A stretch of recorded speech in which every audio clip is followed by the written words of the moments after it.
Hello, everybody, and welcome back to the Treehouse Vibes podcast. We're your hosts, Marissa, Monica. I'm Luciano. and we're back for another episode. Yes, so today it's gonna be a bit low key. It's Sunday. What is it? June 28th.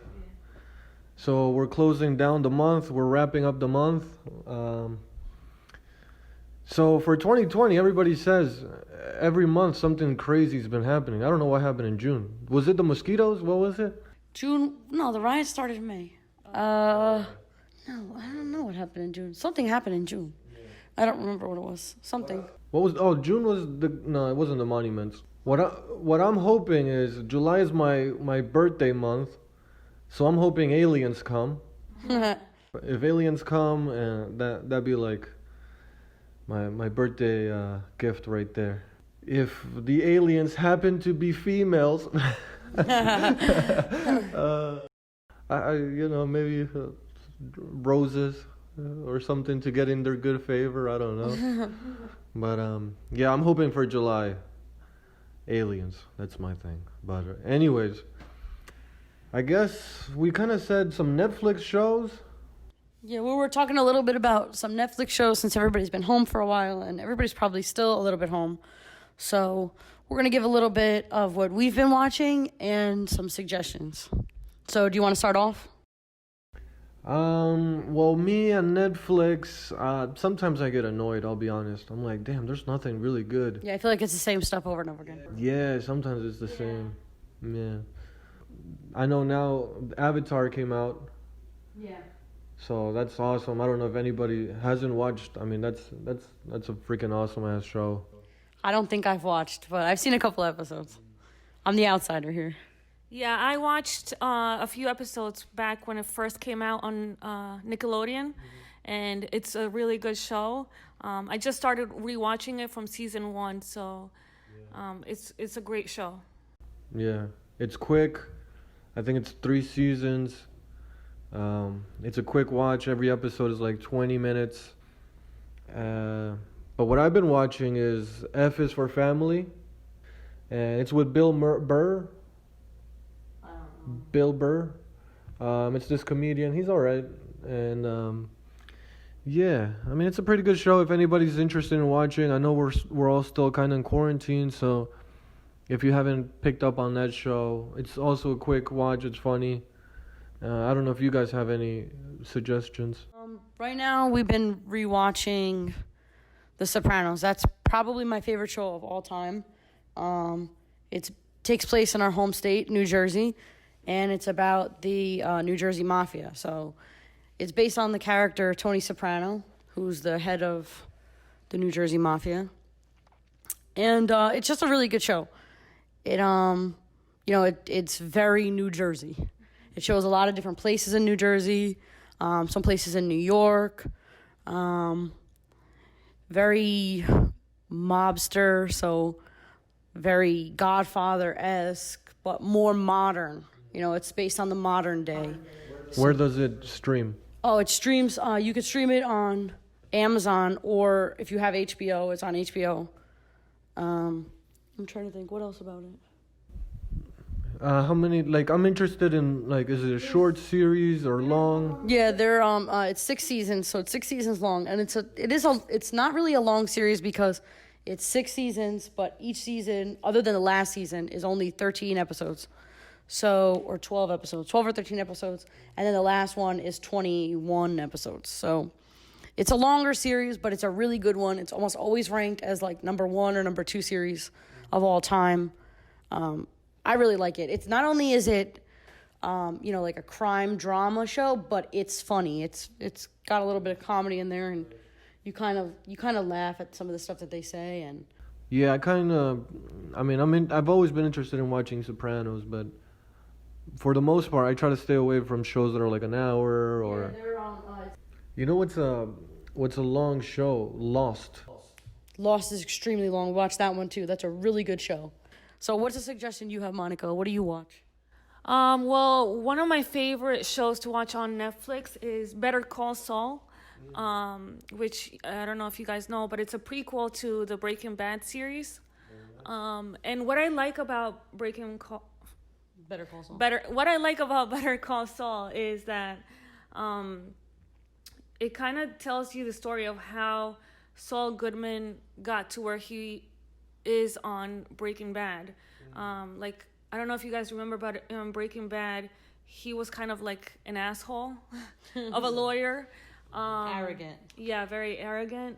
But with the Better Call Saul story, like, you get to know why he became, you know, the lawyer that he is, you know, now, like kind of like a criminal. Kind of like a criminal lawyer, Yeah. because, you know.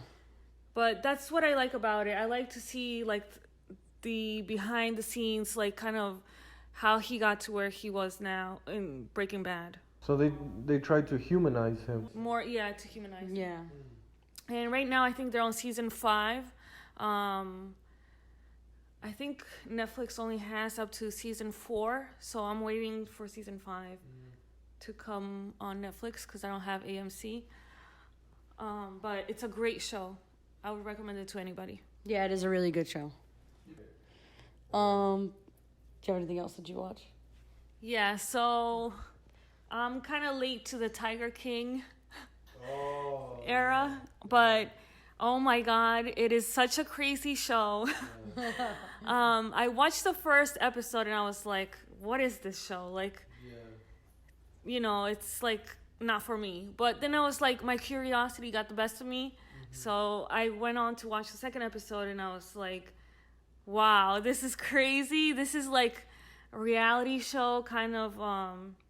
There's also like drama and, you know, kind of like a investigation discovery meets Animal Planet. Yeah, Animal Planet meets E. So I think it's like that show is like all over the place. And yeah, Carol Baskin killed her husband.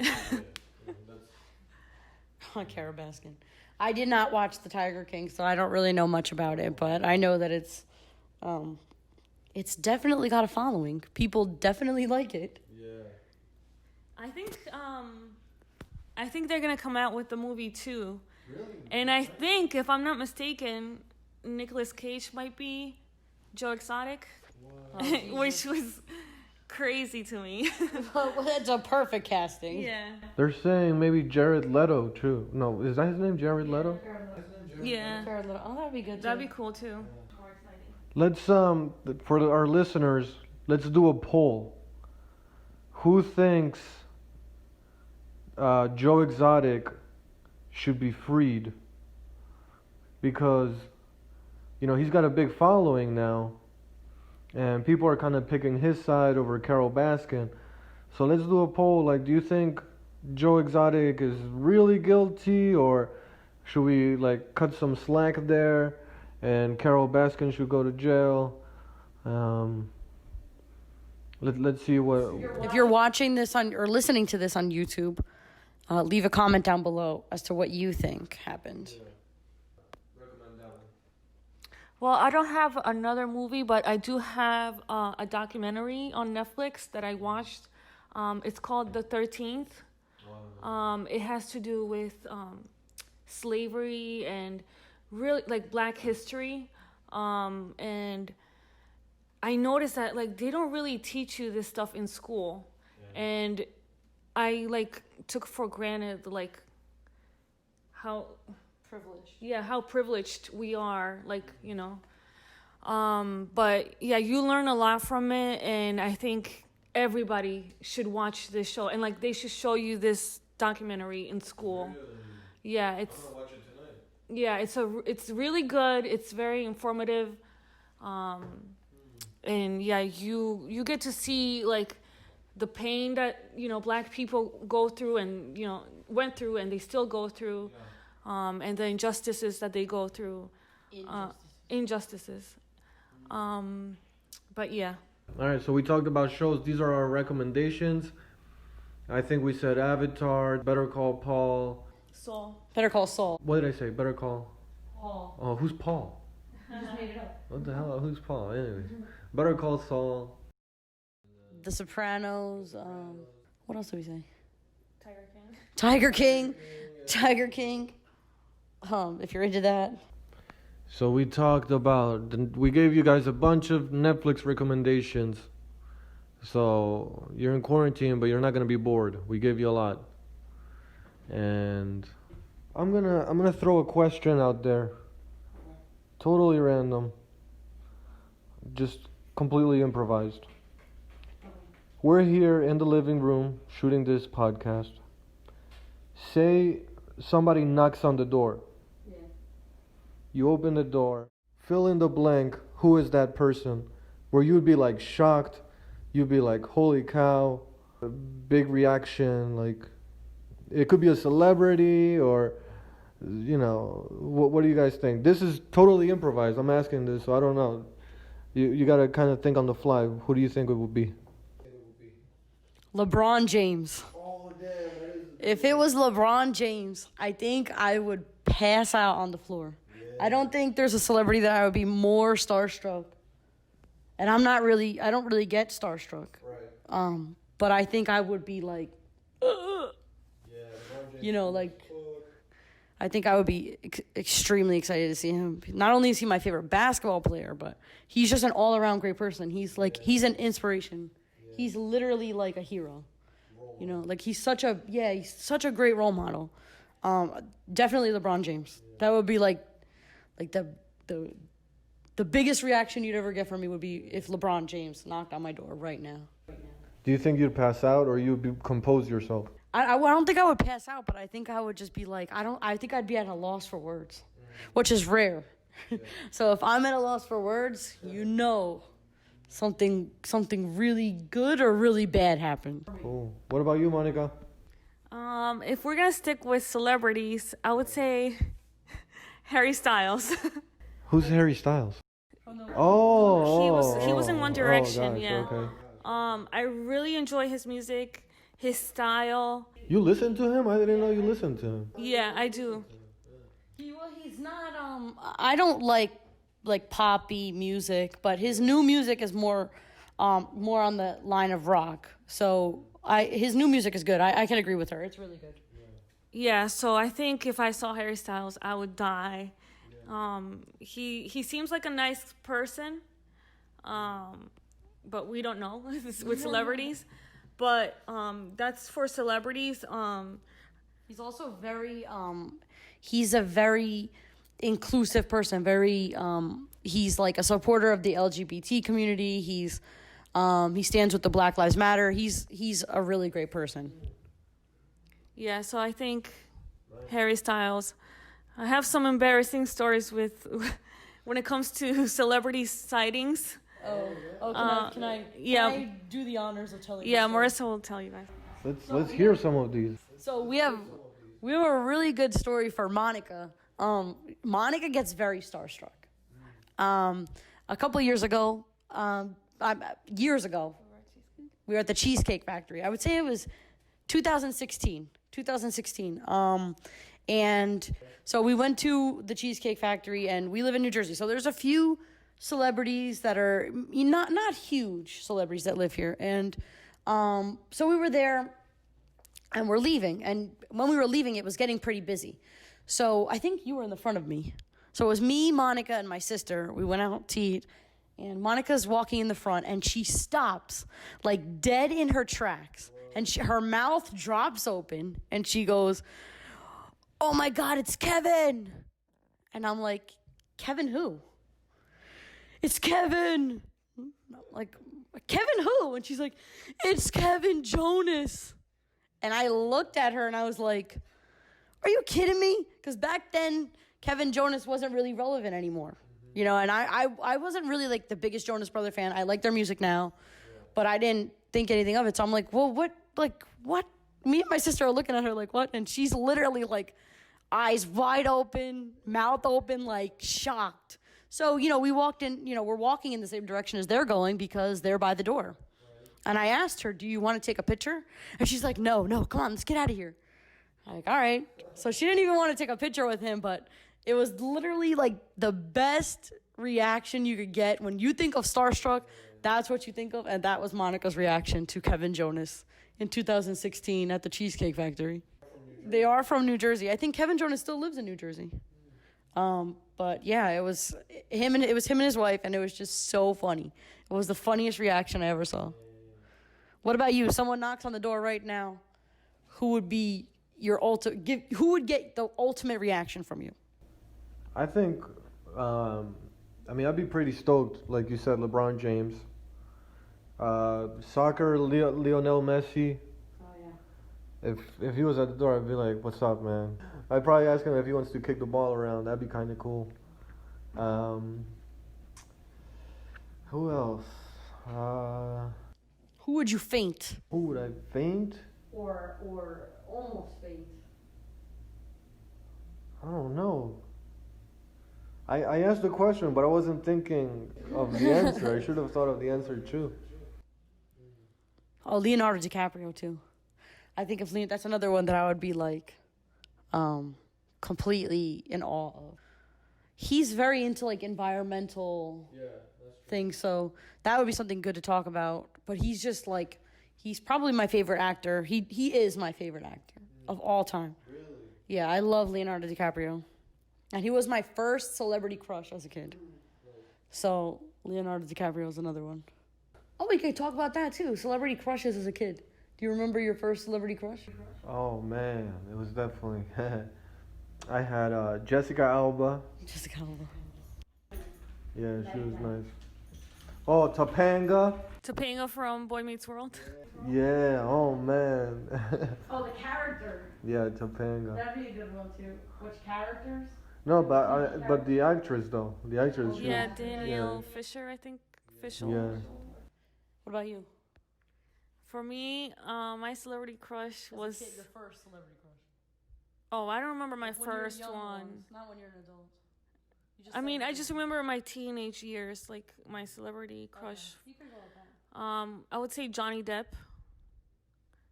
I think he's like now he's older, but he was like really good looking, and he's also a great actor. Like he can do any role, and he does like above and beyond, like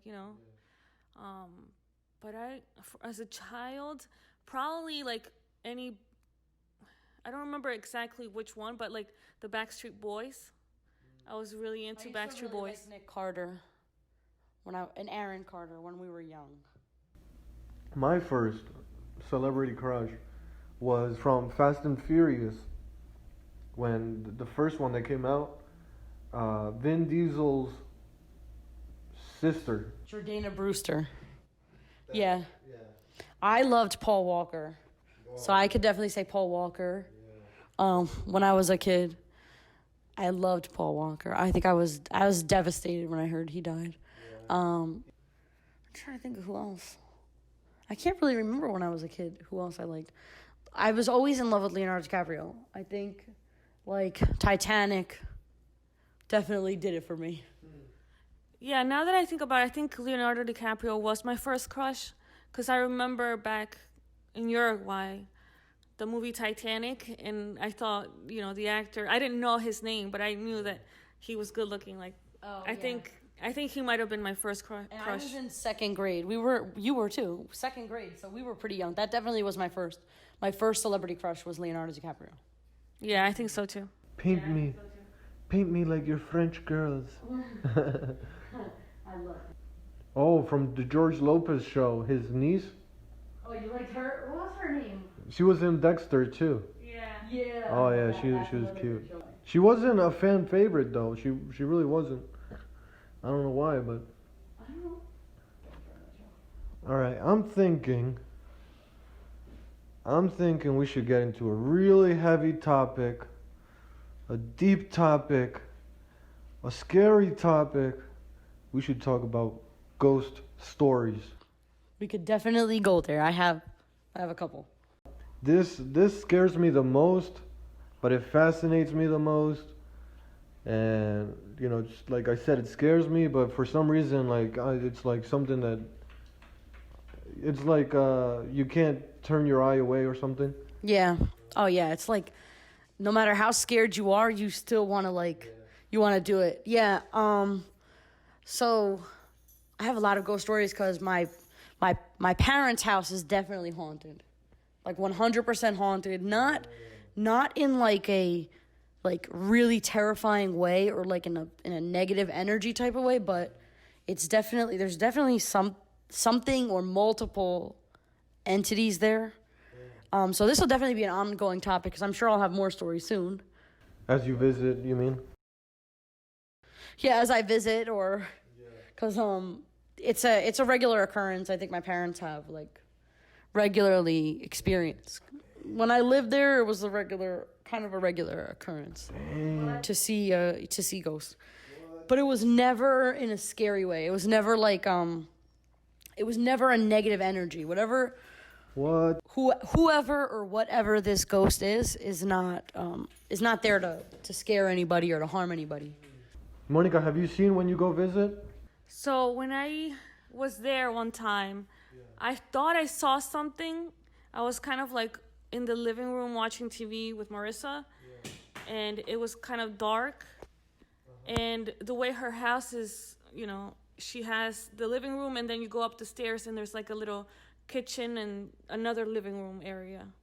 And when you're sitting on the couch watching TV, you can kind of see upstairs. And since it was dark, I was not really paying attention. I was watching TV. So from the corner of my eye, I thought I saw something, but again, I can't say it's a ghost.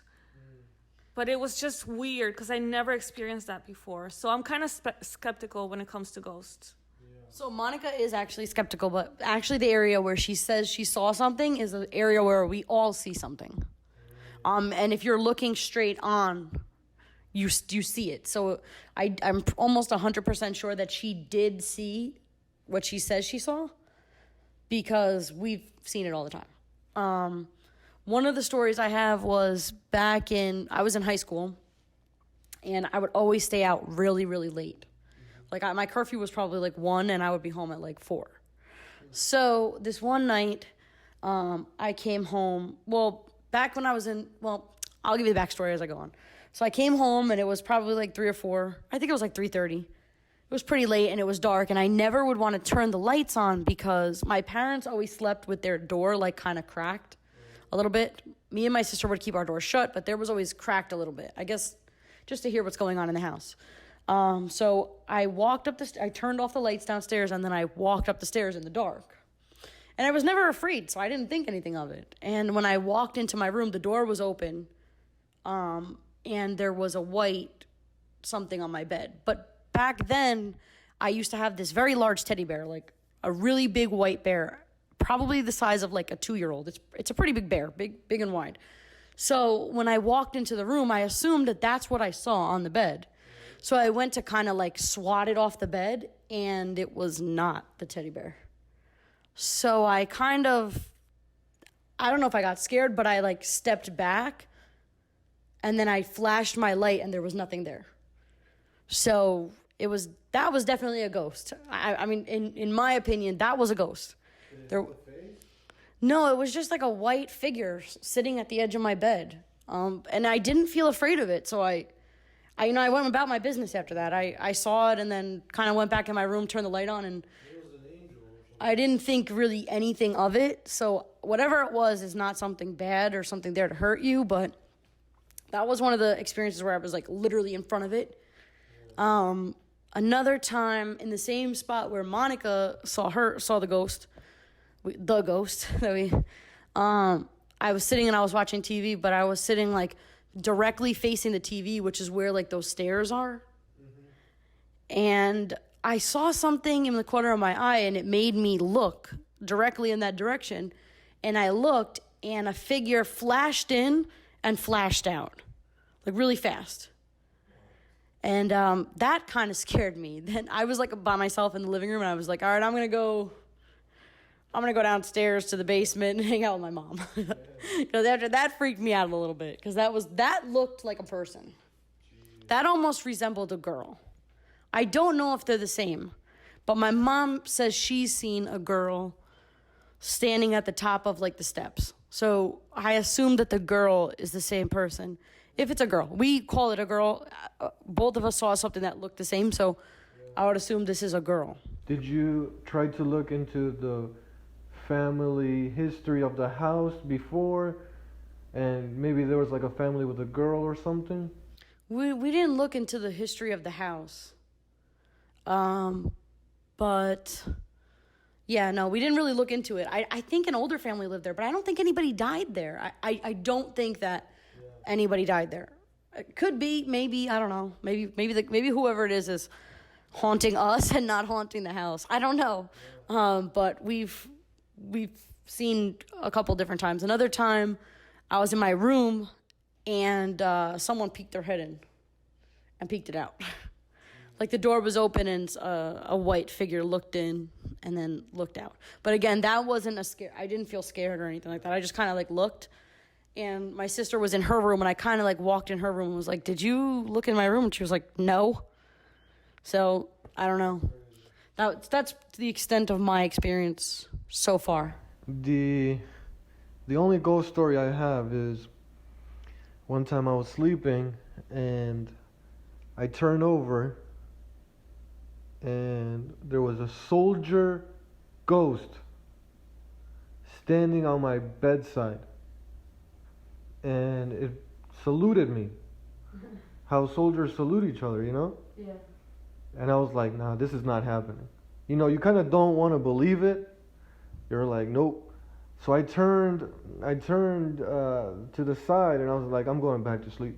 But I knew what I saw. But I was like, I don't want to believe it. And then the next morning I was like, what the heck? So what I'm thinking is that if there's past lives, which, you know, they say that there might be past lives, I think in one of my past lives, maybe I was like in a war or something. And what's interesting is, you guys know, this lifetime, I wanted to be a police officer, or I wanted to like join the service, like military. And then, you know, I changed my mind because I just saw all the corruption. I was like, it's not gonna be what I think it's gonna be, of serving people, and you know, like world peace, and you're kind of fighting against the bad guys. That's what I thought growing up. But then, you know, you kind of grow up and you're like, all right, it's not really that black and white. Yeah. But it's interesting that the feeling of wanting to serve and kind of like protect the community is there possibly from another lifetime, because like I said, that soldier recognized me, you know? Oh, that's actually a funny story too. I read this theory one time that said that birthmarks, or like birthmarks that you have on you, are supposed to be like scars from your past life's death. So I saw this in like a video on YouTube where this guy was talking about it, and he said how like there was a kid who he claimed that he was hit in the head with an axe in his past life, and that's how he was killed. And he actually had this red birthmark on his forehead. So I have like a scar / birthmark on my neck. Oh, and also that you'll dream about the way that you died.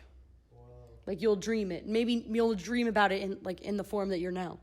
So I have like this on my neck, like kind of like a scar or a birthmark.